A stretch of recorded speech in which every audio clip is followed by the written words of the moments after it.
Hello everyone, welcome to perfection IAS. और हमारा जो 78 बीपीएससी के लिए 100 डेज 100 आर्टिकल वाला सीरीज़ है, उसमें हम फिर आपके साथ आज जुड़ रहे हैं 57th डे।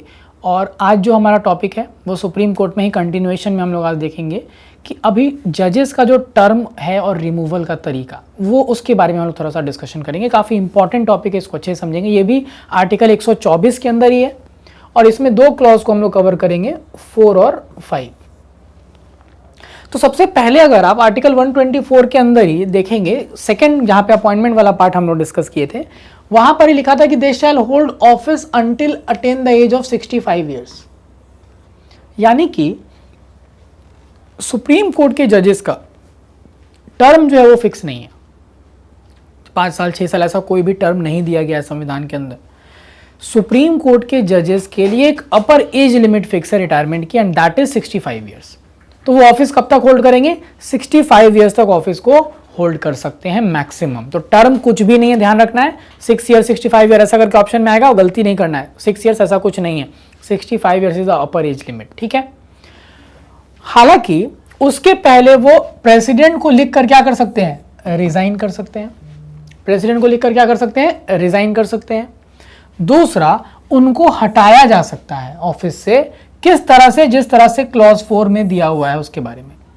तो क्लॉज 4 में किस तरह से हटाना है उसके बारे में बात किया गया है। और जब हम हटाने की बात करेंगे तो हम लोग को दो चीज़ों के ऊपर खास ध्यान देना है। एक तो ग्राउंड, किन ग्राउंड्स पे इनको हटा सकते हैं, और दूसरा इंक्वायरी एंड प्रोसीजर, कि कैसे ये ग्राउंड्स प्रूव होंगे या कैसे इनको हटाने का तरीका को फॉलो करना है। अब यहाँ पे ध्यान से देखेंगे, पहले सेक्शन क्लॉज 4 को पढ़ते हैं।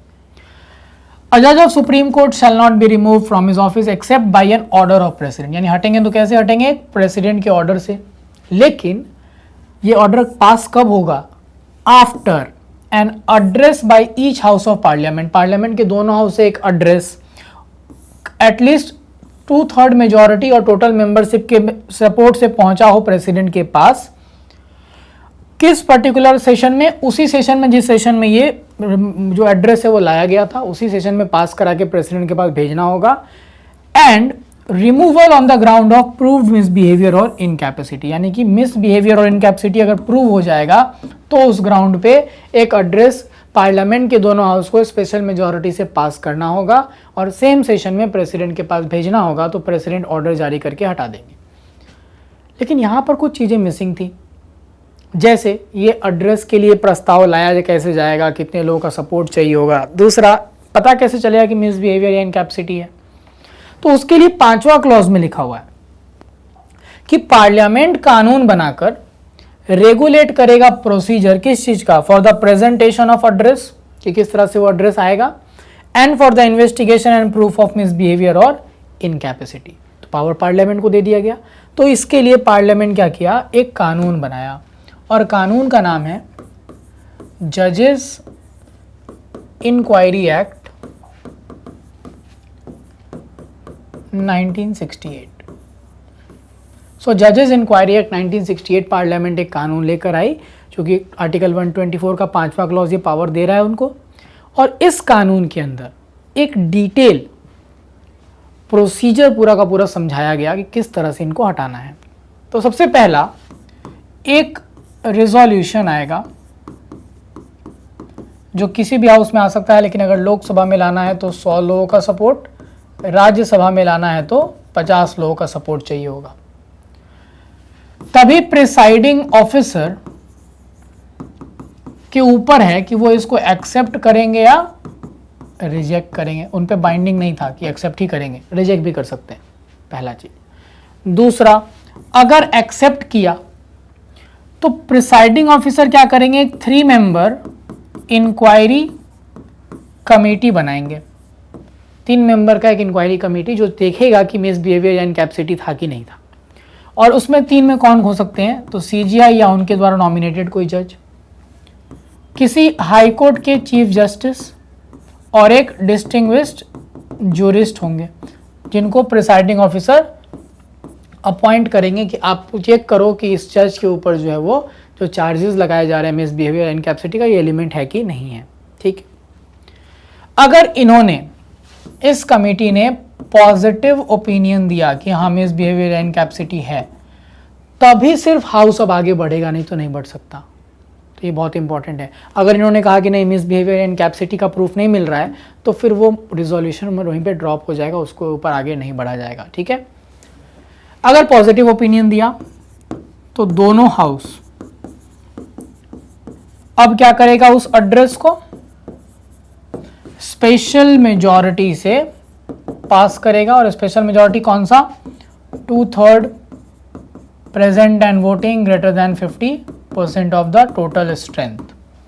दोनों हाउसेस को जैसे पास करेगा, तो अब अगला कंडीशन है कि सेम सेशन में, जिस सेशन में ये एड्रेस को रखा गया पास कराने के लिए, सेम सेशन में इसको कहाँ भेजा जाएगा, प्रेसिडेंट के पास। तो प्रेसिडेंट एक ऑर्डर जारी करके हटा देंगे। तो सेम सेशन में ये एड्रेस दोनों हाउस पास करेगा अगर प्रूफ हो जाता है तो, और फिर सेम सेशन में कहाँ जाएगा, प्रेसिडेंट के पास। तो प्रेसिडेंट एक ऑर्डर जारी करके इनको हटा देंगे। तो सबसे पहले हम लोग क्या समझना है कि 4th क्लॉज में लिखा गया कि प्रेसिडेंट इनको एक ऑर्डर के द्वारा हटा सकते हैं। वो ऑर्डर कब पास होगा, जब दोनों हाउस एक एड्रेस पास करे स्पेशल मेजॉरिटी से उनके रिमूवल के लिए on the ground of proved misbehaviour and incapacity. और 5वें क्लॉज में लिखा गया कि पार्लियामेंट कानून के द्वारा ये प्रोसीजर रेगुलेट करेगा कि किस तरह से एड्रेस पेश होगा और किस तरह से प्रूव होगा कि मिसबिहेवियर या इनकैपेसिटी था। इसके लिए पार्लियामेंट एक कानून बनाया, जजेस इंक्वायरी एक्ट, और इसमें लिखा गया कि जो ऐसा एड्रेस होगा इन दोनों पर्टिकुलर ग्राउंड पे, मिसबिहेवियर और इनकैपेसिटी के ग्राउंड पे, वो दोनों में से किसी भी हाउस में आ सकता है, लेकिन लोकसभा में लाने के लिए 100 लोगों की सहमति चाहिए होगी, सपोर्ट चाहिए होगा, और राज्यसभा में 50। प्रिसाइडिंग ऑफिसर उसको एक्सेप्ट भी कर सकता है, रिजेक्ट भी कर सकता है। अगर एक्सेप्ट किया तो वो सबसे पहले एक 3 मेंबर की इंक्वायरी कमेटी बनाएगा जो चेक करेगा कि मिसबिहेवियर या इनकैपेसिटी था कि नहीं था। उस 3 में एक सीजीआई या उसके द्वारा नॉमिनेटेड जज, एक हाईकोर्ट का चीफ जस्टिस कोई होगा और एक डिस्टिंग्विश जूरिस्ट होंगे। अगर ये तीनों ने प्रूव किया कि मिसबिहेवियर या इनकैपेसिटी है तो ही अब हाउस आगे बढ़ेगी। अगर कर दिया तो हाउस, दोनों हाउस को क्या करना होगा, इस एड्रेस को special majority of 2/3 present and voting as well as majority of the total strength, तब ये जाएगा सेम सेशन में। अगर और किसके पास, प्रेसिडेंट के पास, यानी सेशन भी चेंज नहीं होना चाहिए जिस सेशन में ये एड्रेस पास हुआ था। तो सेम सेशन में ये एड्रेस कहाँ भेजना होगा, प्रेसिडेंट के पास। तो प्रेसिडेंट फिर ऑर्डर जारी करके इनको रिमूव कर देंगे। सुप्रीम कोर्ट के जजेस का रिमूवल इसीलिए ज़रूरी है समझना अच्छे से, क्योंकि बहुत सारे और अथॉरिटीज़ हैं जिनको हटाने का तरीका ये सेम तरीका होगा। जैसे कि CAG, chief election commissioner, state election commissioner, इनको हटाने का तरीका क्या रहता है, सेम। हाई कोर्ट के जजेस, ये सब इसी तरह से हटेंगे जिस तरह से सुप्रीम कोर्ट के जज को हटाया जाता है। ठीक है, यहाँ तक समझ में आ रहा है। चलिए, 2 जजेस के खिलाफ आज तक सुप्रीम कोर्ट के ये वाला प्रस्ताव लाया गया है। आज तक कोई जज हटा नहीं है, बट 2 जज के खिलाफ ये पेश हुआ था। एक है वी रामास्वामी, एक क्या है, वी रामास्वामी, और दूसरे दीपक मिश्रा, जस्टिस दीपक कुमार मिश्रा। वी रामास्वामी के केस में क्या हुआ कि इंक्वायरी कमेटी ने प्रूव कर दिया था कि ये मिसबिहेवियर का एलिमेंट है, लेकिन हाउस में ये पास नहीं हो पाया। और दूसरा दीपक मिश्रा के खिलाफ जो ये रेजोल्यूशन लाया गया था, ये बिना इस इंक्वायरी कमेटी के रिपोर्ट के पहले ही इसको क्या कर लिया गया, विड्रॉ कर लिया गया। तो आज तक 2 लोगों के खिलाफ ये लाया गया है, बट आज तक कोई भी जज हटाया नहीं गया है। ठीक है, तो ये हमारा आपको ये डिस्कशन था रिमूवल और टर्म के ऊपर। नेक्स्ट लेक्चर में हम लोग और सुप्रीम कोर्ट के जो आर्टिकल्स हैं उसके बारे में डिस्कशन करेंगे। Thank you so much.